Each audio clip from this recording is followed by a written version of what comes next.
Alam naman po natin na si Bitcoin ay isa sa pinakamainit na usapin pagdating po sa investments at digital assets.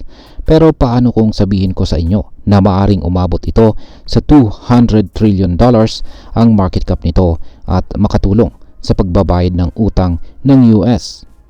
Ayon po kay Ginoong Michael Saylor, isang kilalang Bitcoin evangelist, may posibilidad na si Bitcoin ay maging isang pangunahing reserve asset ng gobyerno ng Amerika. Ngunit paano po ito posible? At ano po ang magiging epekto nito para sa atin bilang mga Pinoy crypto traders at investors ni Bitcoin? Kaya yan po ang siyang ating pag-uusapan sa video na ito.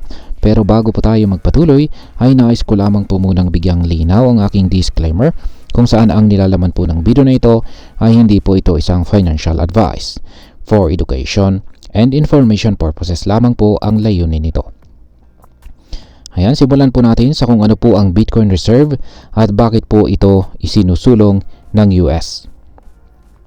Matapos po ang muling pagkapanalo ni Donald Trump sa eleksyon sa US, muling naging usap-usapan ang kanyang pangakong lumikha ng isang Bitcoin Reserve.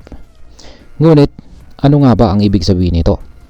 Sa madaling salita, ito po ay isang estratehiya kung saan ang gobyerno ng Amerika ay bibili at mag-i-store or magtatago ng Bitcoin bilang isang bahagi ng kanilang yaman o national treasury. Ang pangunahing layunin po nito ay gawing bahagi ng kanilang financial system si Bitcoin at gamitin ito bilang hedge laban po sa inflation at economic uncertainties. Hindi lang ito haka-haka dahil mismong si Ginoong Michael Saylor ay ipinapaliwanag kung paano po ito maaring makatulong sa ekonomiya ng US. Ngayon ay paano po makakatulong si Bitcoin sa pagbabayad ng trilyong utang ng Amerika? Sa isang interview sa CNBC, sinabi po na Ginoong Saylor na kung ang gobyerno ng US ay bibili ng 10% hanggang 20% ng kabuang supply ng Bitcoin, maaari po nitong mabayaran ang kanilang $36 trillion na utang. Ayon po sa kanya, si Bitcoin ay may potensyal na umabot sa $200 trillion ang market cap nito sa hinaharap. Paano po ito mangyayari?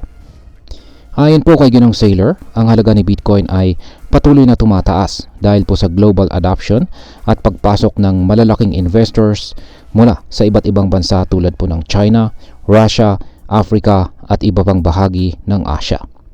Kung titingnan natin ang kasaysayan ni Bitcoin, malaki na ang inangat ng presyo nito mula noong una itong lumabas.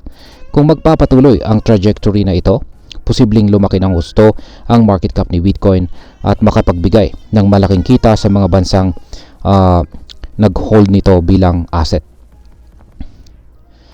Ngayon ay bakit nga ba naiiba ang Bitcoin laban sa mga traditional investments?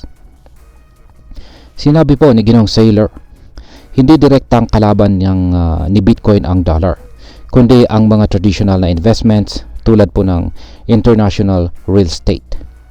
Kung babalikan po natin ang kasaysayan, ang US ay gumawa na ng matalinong desisyon sa pagbili ng mga asset tulad ng Manhattan sa halagang 60 guilders at Alaska sa halagang $60 million. Ayon po sa kanya, kung bibili ngayon ang US ng malaking bahagi ng Bitcoin, ito po ay magiging isa sa pinakamagandang trade sa kasaysayan ng bansa. Hindi lang si Bitcoin ang nakikita ni Ginoong Saylor bilang valuable asset. Ayon po sa kanya, ang buong crypto ecosystem ay maaring umabot sa $100 trillion ang halaga sa hinaharap. Kaya naman, hindi nakakapagtaka na ang ideya ng pagbuo ng Bitcoin Reserve ay unti-unting nagkakaroon ng traction sa loob ng pamahalaan ng US. At ayan, ngayon ay ano naman ang maaring maging epekto nito para sa atin bilang mga Pinoy crypto traders at investors ni Bitcoin. Una, kung magiging malaking bahagi ng financial system ng US ang Bitcoin, posibleng mas lumakas po ang demand nito sa buong mundo. Kapag tumaas po ang demand, natural, natataas din ang presyo ni Bitcoin na magiging advantageous para sa mga nagho-hold ng Bitcoin sa mahabang panahon.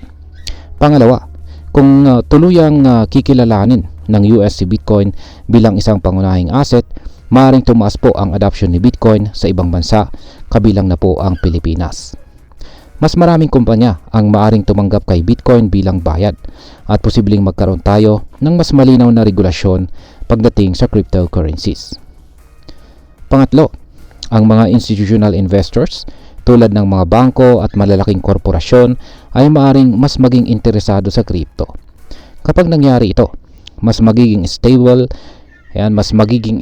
at saka less volatile si Bitcoin, na isang magandang senyales para sa mga long-term investors.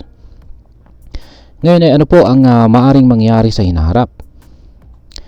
Bagamat ang ideya po ng Bitcoin Reserve ay mukhang promising, marami pa rin ang mga tanong na kailangang sagutin. Isa na po rito ay kung paano po ito ipapatupad at kung anong epekto nito sa global financial system.